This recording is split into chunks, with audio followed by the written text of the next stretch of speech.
शांति।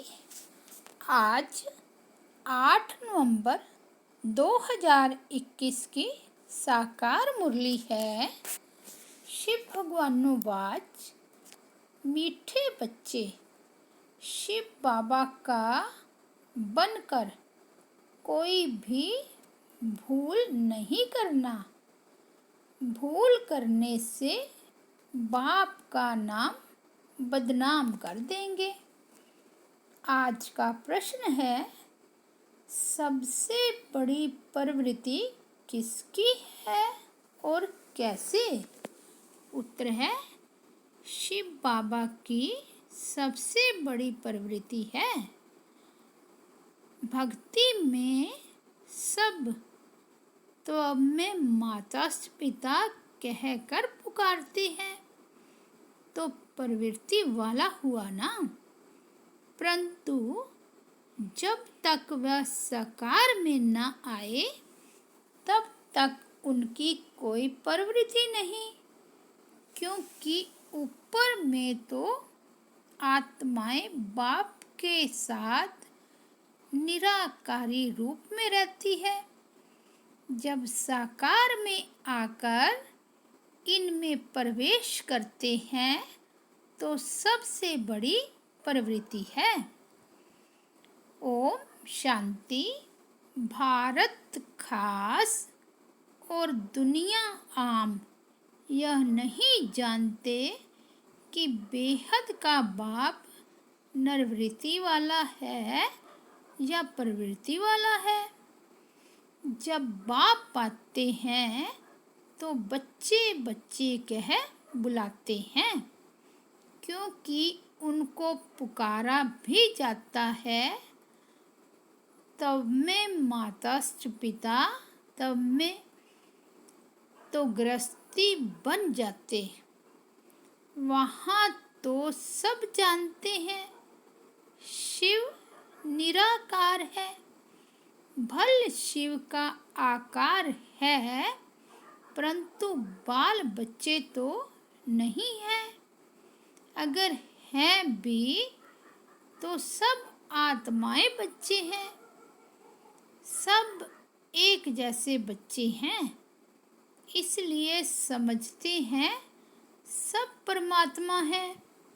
आत्मा भी बिंदी रूप है, परमात्मा का भी बिंदी रूप है। गृहस्थी लोग ही गाते हैं, तब में माता पिता सन्यासी नरवृत्ति मार्ग वाले कह देते परमात्मा ब्रह्म है। वह तब में माता पिता नहीं कहेंगे, उनका मार्ग अलग है। यह भी भूल से लक्ष्मी नारायण के आगे जाकर महिमा गाते हैं। तब में माता पिता या कहेंगे अच्युतम केशवम। भक्ति मार्ग में स्मृतियाँ तो अथाह गाते हैं।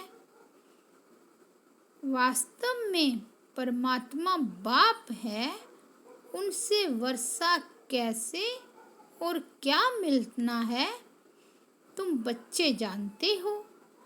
वह बाप भी है, दादा भी है, बड़ी माँ भी है, प्रजापिता भी है।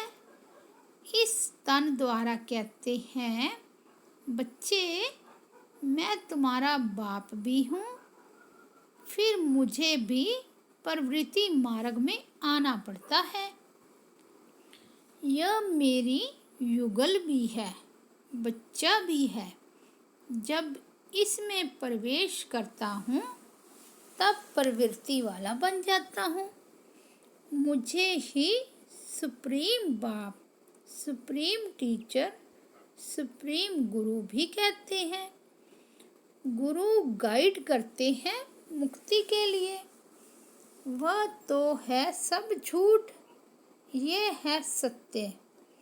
अंग्रेजी में परमात्मा को ट्रुथ कहते हैं, तो ट्रुथ क्या आकर सत्य बताते हैं, ये किसको पता नहीं।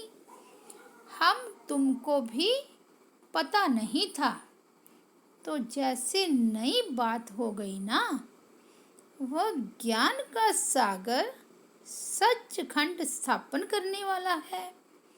जरूर कभी सच बता के गया है, तब ही तो गायन है।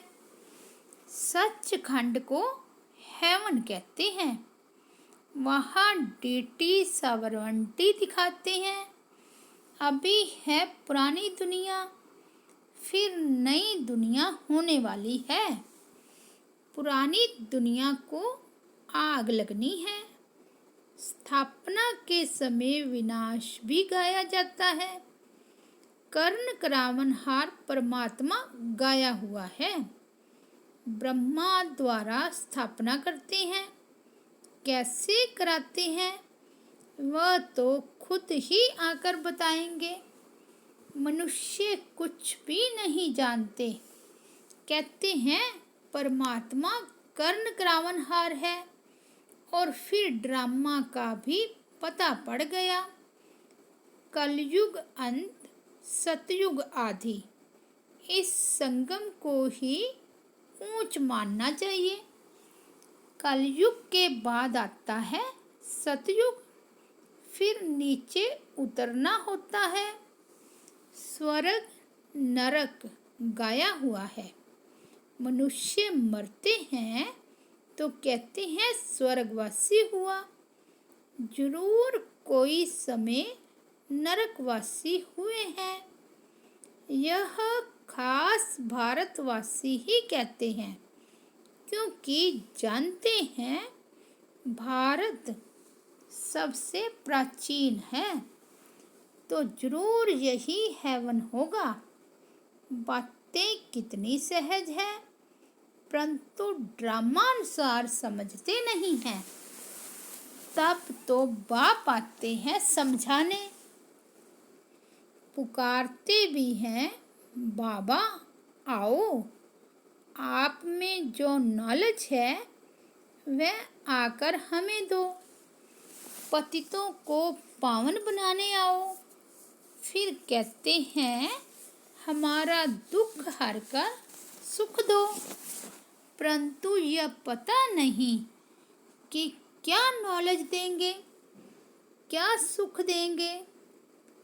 अब तुम बच्चे जानते हो वह बाप है, तो जरूर बाप से रचना हुई होगी। फादर माना रचता। बच्चे ने फादर कहा तो क्रिएशन ठहरे।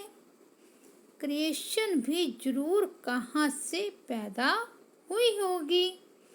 फिर बच्चों को प्रॉपर्टी भी दी होगी। यह तो कॉमन बात है। इसलिए ही मुझको तब में माता पिता कहते हैं। तो बाबा बड़ा गृहस्थी हुआ ना। बुलाते भी हैं, हे माता पिता आओ, आकर पावन बनाओ। अब फादर तो है, परंतु मदर बगैर रचना कैसे हो सकती है। यह फिर यहाँ रचना बाबा कैसे रचते हैं, यह है बिल्कुल नई बात। यहाँ भी बहुतों की बुद्धि में ठहरता नहीं है, और सब जगह सिर्फ परमात्मा को फादर कह बुलाते हैं। यहाँ दोनों है, मदर फादर, तो प्रवृत्ति मार्ग हुआ ना। वहाँ सिर्फ फादर कहने से उन्हों को मुक्ति का वर्षा मिलता है। वह आते ही पीछे हैं। यह तो सब जानते हैं। क्रिश्चियन धर्म के आगे बौद्धी धर्म था, उनके आगे इस्लामी धर्म था। इस सीढ़ी में और धर्म तो है नहीं, इसलिए गोले के बाजू में रखना चाहिए। यह है पाठशाला। अब पाठशाला में सिर्फ एक किताब थोड़े ही होगा। पाठशाला में तो मैप्स भी चाहिए। वह जिस्मानी विद्या तो काम में नहीं आएगी। मैप्स से मनुष्य झट समझ जाएंगे। यह तुम्हारे मुख्य मैप्स हैं। कितना विस्तार से समझाया जाता है, फिर भी पत्थर बुद्धि समझते नहीं। बाबा ने समझाया है, प्रदर्शनी में त्रिमूर्ति पर ही पहले समझाना है।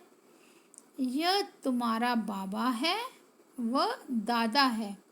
ज्ञान कैसे देवे, वर्षा कैसे देवे? भारतवासियों को ही वर्षा मिलना है। परम पिता परमात्मा ब्राह्मण, देवता, क्षत्रिय 3 धर्म की स्थापना करते हैं। ब्रह्मा द्वारा ब्राह्मण ही रचते हैं। यह है यज्ञ। इसको कहा जाता है रुद्र ज्ञान यज्ञ। और भक्ति मार्ग में जो यज्ञ है वह देरी से शुरू होते हैं, क्योंकि पहले पहले होती है शिव की पूजा, फिर देवताओं की पूजा। उस समय कोई यज्ञ नहीं होता। बाद में ये यज्ञ करना शुरू करते हैं।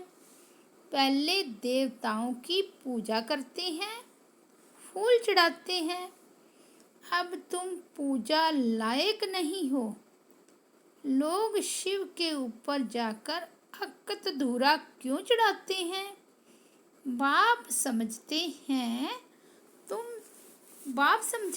हैं तुम सब कांटे थे।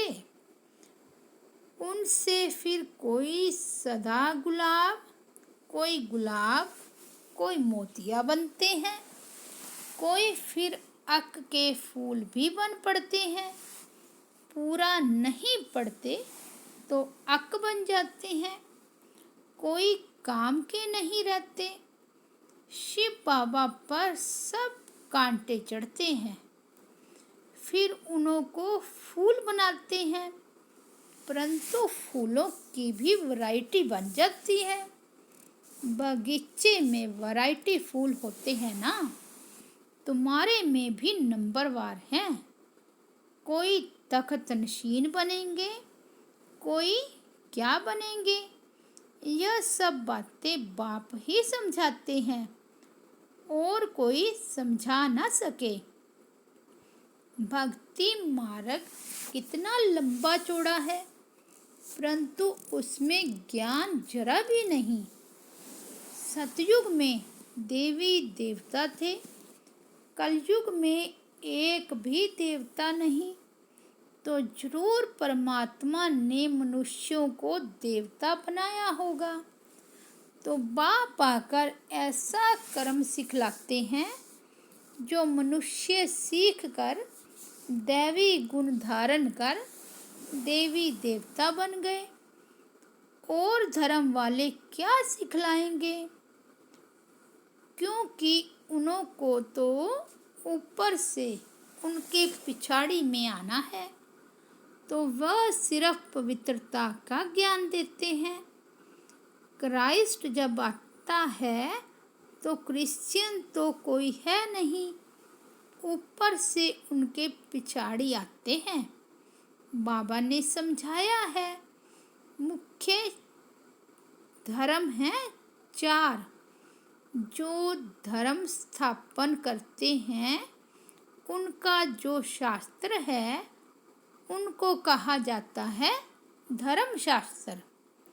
तो मुख्य हैं 4 धर्म, बाकी सब है छोटे छोटे धर्म जो वृद्धि को पाते रहेंगे। इस्लामी धर्म का शास्त्र अपना, बौद्धियों का अपना। तो धर्म शास्त्र सिर्फ यही ठहरे। ब्राह्मण धर्म तो अभी का है। वो लोग गाते हैं ब्राह्मण देवताए नमः।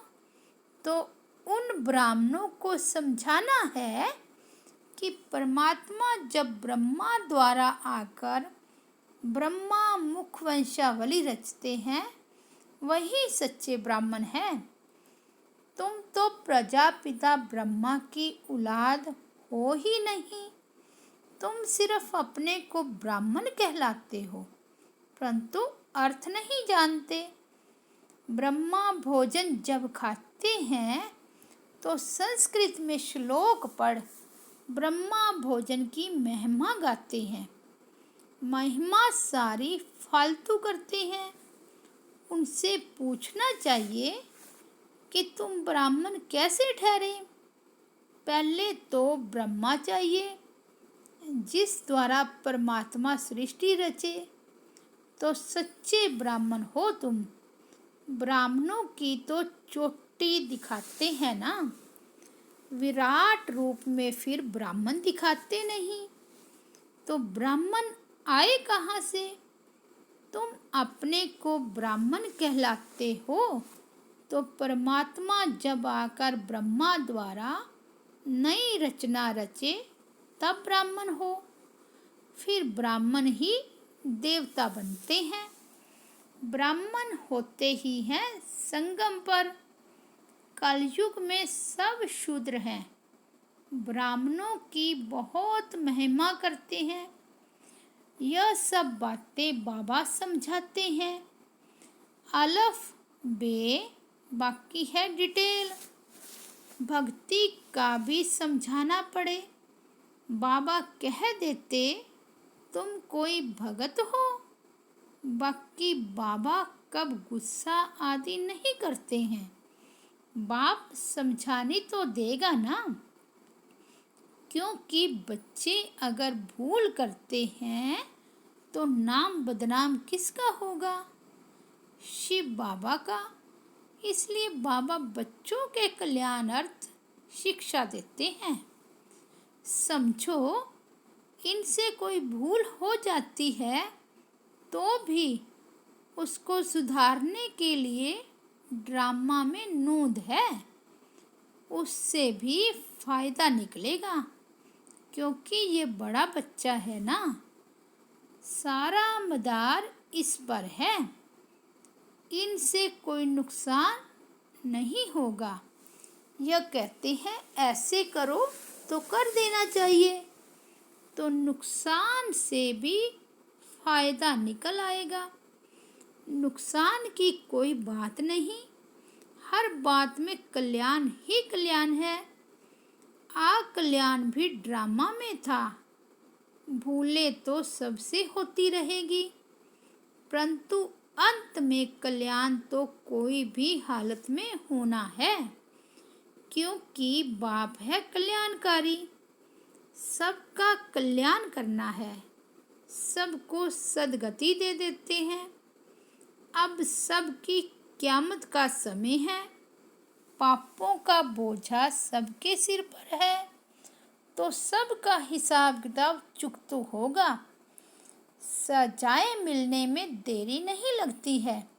सेकंड में जीवन मुक्ति मिलती है, तो क्या सेकंड में पापों की सजा नहीं भोग सकती हैं? जैसे काशी कलवट में होता है, शरीर छूट जाता है, परंतु ऐसे नहीं शिव बाबा से जाकर मिले, नहीं, सिर्फ पिछला पापों का हिसाब चुकतू हो, फिर नए सिरे शुरू हो जाता है। बीच से कोई वापस जा नहीं सकता। भल ज्ञान सेकंड का है, परंतु पढ़ाई तो पढ़नी है। रोज शिव बाबा की आत्मा जो ज्ञान का सागर है वही आकर पढ़ाते हैं। कृष्ण तो देहधारी है, पुनर्जन्म में आते हैं। बाबा तो अजन्मा है। जिनको पढ़ना नहीं है वह तो जरूर विघ्न डालेंगे। यज्ञ में विघ्न तो पड़ेंगे। अबलाओं पर अत्याचार होंगे। वह सब कुछ हो रहा है कल पहले मुआफिक। असुर कैसे हंगामा करते हैं, चित्र फाड़ते हैं। कोई समय आग लगाने में भी देरी नहीं करेंगे। हम क्या करेंगे? अंदर में समझते भावी बाहर में पुलिस आदि को रिपोर्ट करनी पड़ेगी। अंदर में जानते हैं कल पहले जो हुआ था सो होगा, इसमें दुख की कोई बात नहीं। नुकसान हुआ, धोबी के घर से गई छू, फिर दूसरा बन जाएगा। बाबा ने कह दिया है, जहाँ प्रदर्शनी आदि करते हो तो 8 दिन के लिए इंश्योरेंस करा दो। कोई अच्छा आदमी होगा तो चार्ज भी नहीं लगेगा। न इंश्योरेंस किया तो भी क्या होगा, फिर नए अच्छे चित्र बन जाएंगे। कदम कदम में पदम है, तुम्हारा कदम कदम सेकंड सेकंड बहुत वैल्यूएबल है। तुम पदमपति बनते हो। 21 जन्मों के लिए बाबा से वर्षा लेते हो तो कितना अच्छी रीति समझाना चाहिए। वहाँ स्वर्ग में तुम्हारे पास अनगिनत धन होगा, गिनती की बात नहीं। तो कितना बाबा तुमको धनवान सुखी बनाते हैं। इनकम कितनी बड़ी है, प्रजा भी कितनी साहूकार बनती है। यह है सोर्स ऑफ इनकम 21 जन्म के लिए। यह है मनुष्य से देवता बनने की पाठशाला। पढ़ाता कौन है? बाप। फिर ऐसी पढ़ाई में गफलत नहीं करनी चाहिए। अच्छा, मीठे मीठे सिकिलते बच्चों प्रति माता पिता बाप दादा का याद प्यार और गुड मॉर्निंग। रूहानी बाप की रूहानी बच्चों को नमस्ते। हम रूहानी बच्चों की रूहानी बाप दादा को याद प्यार गुड मॉर्निंग और नमस्ते। धारणा के लिए मुख्य सार। फर्स्ट पॉइंट, सदा स्मृति रहे कि इस कल्याणकारी युग में हर बात में कल्याण है।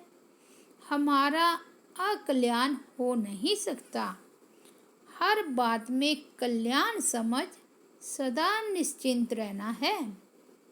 सेकंड पॉइंट है, सदा गुलाब बनने के लिए पढ़ाई पर पूरा पूरा ध्यान देना है।